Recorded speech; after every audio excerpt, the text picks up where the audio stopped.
Je vous salue au nom de notre Seigneur Jésus-Christ. J'invite les enfants et les jeunes de l'Église ainsi que les moniteurs de l'école de dimanche à se lever.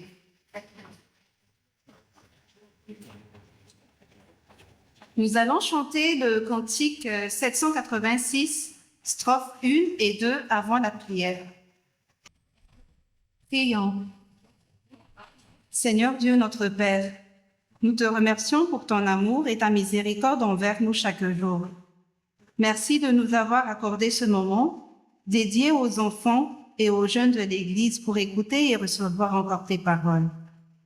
Parle en chacun de nous, Seigneur, et assiste-nous à travers ton Esprit Saint.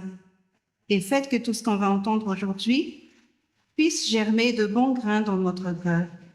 C'est au nom de Jésus que nous avons prié. Amen.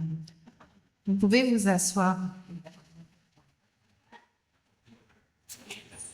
Les enfants, je vais vous raconter une petite histoire selon notre thème de ce mois de mars. Le Seigneur nous appelle à la repentance.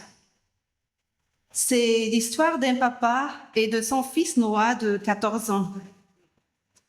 Tous les soirs, le papa de Noah venait dans sa chambre pour lui rappeler de ne pas oublier d'éteindre son téléphone avant 21 heures. Et Noah lui répondait toujours: « Ne t'inquiète pas, papa, c'est promis, je vais l'éteindre bien avant l'heure. » Puis, son papa sortait de sa chambre, tout heureux, en croyant que son fils lui obéissait. Or, Noah, pensant que personne ne le voyait, continuait d'utiliser son téléphone jusqu'à 23 heures. Et un jour, son papa recevait des invités au salon et Noah était présent avec eux. Puis, pendant leur conversation, son papa leur disait qu'il était très fier de son fils car il éteignait toujours son téléphone avant 21 heures. Noah, surpris, restait silencieux. Après, il se retirait dans sa chambre et pleurait de honte. Est-ce que vous savez pourquoi Noah a agi ainsi?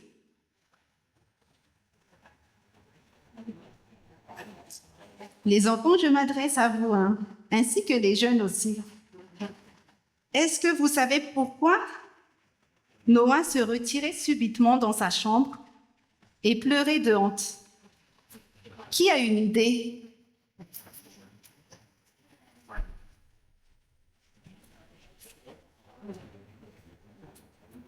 D'accord, j'espère que vous avez honte de parler. Je vais vous donner la réponse.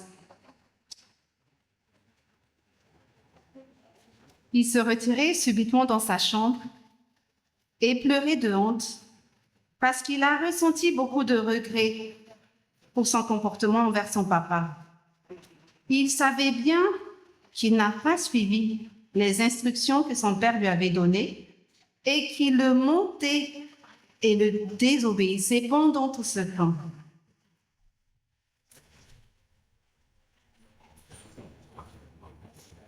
Après, il est retourné voir son père au salon et il lui a tout avoué la vérité en demandant pardon à son père et en lui promettant de ne plus refaire les mêmes fautes.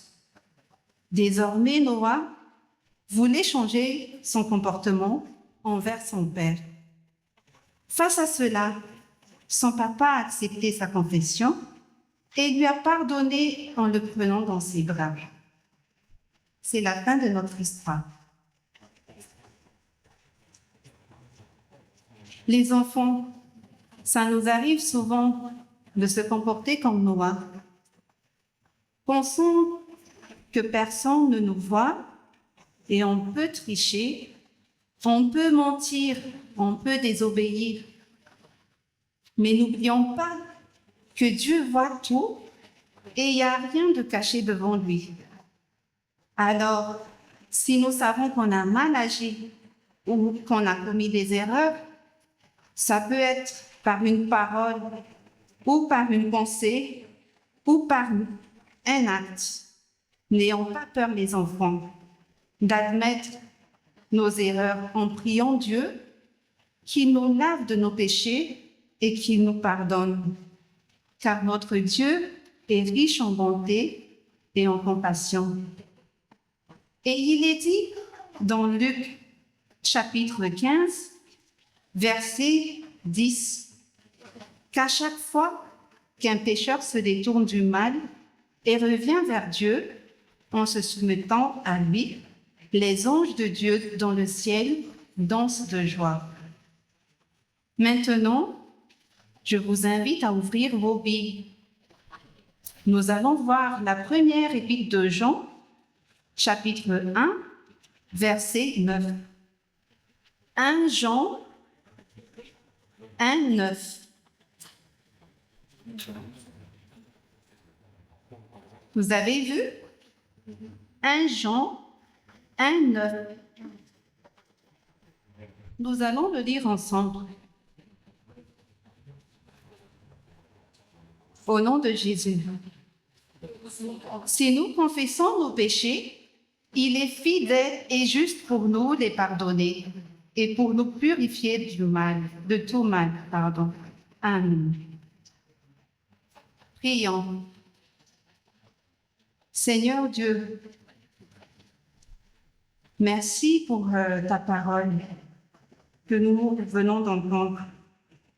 Aide-nous, Seigneur, à revenir sur le droit chemin si dans nos faiblesses, nous nous sommes éloignés de toi, en agissant selon nos pensées.